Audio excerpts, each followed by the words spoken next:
Hello aqua friends, welcome to my channel or welcome back. My name is Nicole and today we are going to do this simple wreath. I'm tracing with just some circle stencils I have, and these are 1/4-inch stickers that I got from Amazon, and I'm randomly placing them around the wreath. So that is going to be where the glowing lights will be. Once you've placed enough stickers and you're happy with that amount of lights, I have a light mixture of yellows and greens that I am going to go around the wreath and place those with a very watery mixture. I kind of want the light yellows and light greens right next to the light sources here so that they'll have a glowing effect. And you're just going to work around your wreath until you meet back to the beginning. For this task, I am using a dagger brush, and I'm just making messy strokes, as you can see, just kind of hashtag marks so that I have some fluffy pine-looking branches that are sticking out.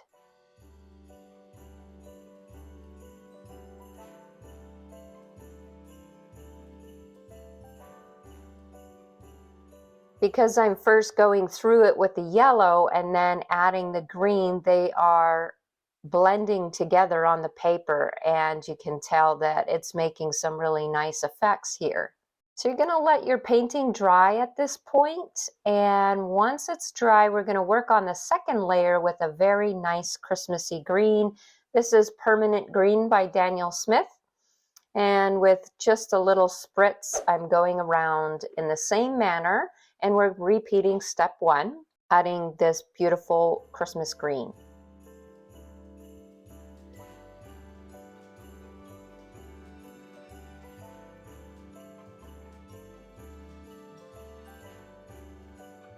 And as you work around the circle, you can spritz with some water if it gets too dry.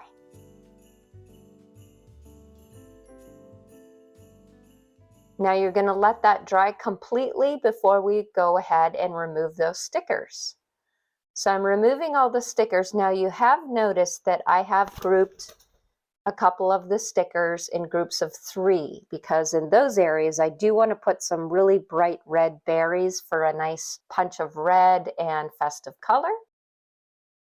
To make these white areas glow so that they look like lights, the next step is to take a damp magic eraser or a magic eraser sheet, and it can't be sopping wet, just a little damp, and basically I'm just scrubbing around the edges of my circles so that it gives it this really pretty glowing effect.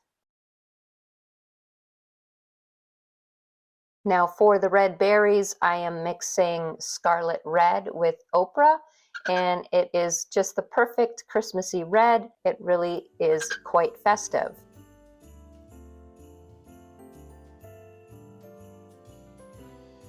To define these red berries a little bit and add some contrast, I am using indigo in between them.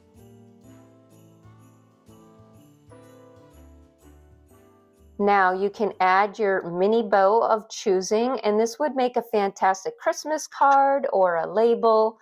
It's super easy and so much fun. I hope you enjoyed this tutorial. Happy holidays, everybody, and I'll see you next time.